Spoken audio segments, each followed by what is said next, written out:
കൊത്ത്.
June 5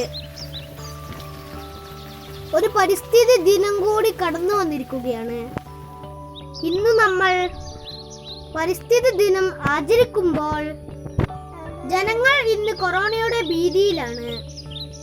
oxygen കിട്ടാതെ ഒട്ടനവധി ജീവനുകൾ നമ്മെ വിട്ട് പിരിയുന്ന ഒരു സാഹചര്യം നിലനിൽക്കുമ്പോഴാണ് വീണ്ടും ഒരു പരിസ്ഥിതി ദിനത്തിൽ നമ്മൾ വന്നിരിക്കുന്നത്.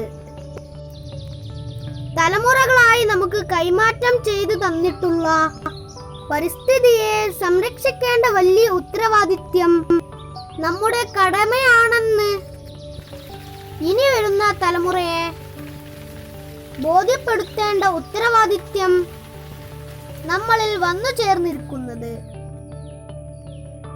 എന്തെല്ലാം ആഘോഷങ്ങളാണ് ഇന്ന് നാം കാണുന്നത്. ഒരൊറ്റ ദിവസത്തെ പരിസ്ഥിതി സ്നേഹം പ്രഹസനമായി മാറുന്നത് നിത്യ കാഴ്ചകളാണ്.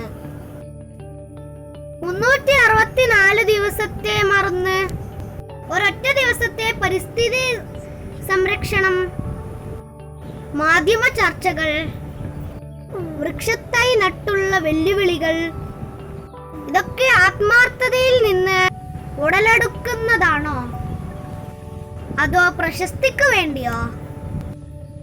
എന്താണ് പരിസ്ഥിതി? പ്രകൃതിയുടെ ഒരംശം മാത്രമായ മനുഷ്യന് പ്രകൃതി ഇല്ലാതെ നിലനിൽക്കാനാവില്ലെന്ന് ബോധമാണ് യഥാർത്ഥ പാരിസ്ഥിതിക ബോധം അഥവാ പ്രപഞ്ചബോധം. പ്രാചീന മനുഷ്യൻ പ്രകൃതിയെ സംരക്ഷിച്ചു. പക്ഷെ ഇന്നോ ആമസോൺ കാടുകൾ കത്തിയമർന്നുകൊണ്ടിരിക്കുകയാണ്. ആമസോൺ കാടുകൾ കത്തുമ്പോൾ നമ്മുടെ ശ്വാസകോശം തന്നെയാണ് കത്തിക്കൊണ്ടിരിക്കുന്നത്. നാം ഏവരും ചിന്തിക്കേണ്ട അവസ്ഥയാണിത്. ഞണ്ടിന്റെ കുഞ്ഞുങ്ങൾ അമ്മയെ കാർന്നു തിന്ന് തൊണ്ട് മാത്രമായി അവശേഷിപ്പിക്കുന്നു എന്ന് പറയുന്നു. നമുക്ക് ഞണ്ടിൻ കുഞ്ഞായി മാറാതിരിക്കാം.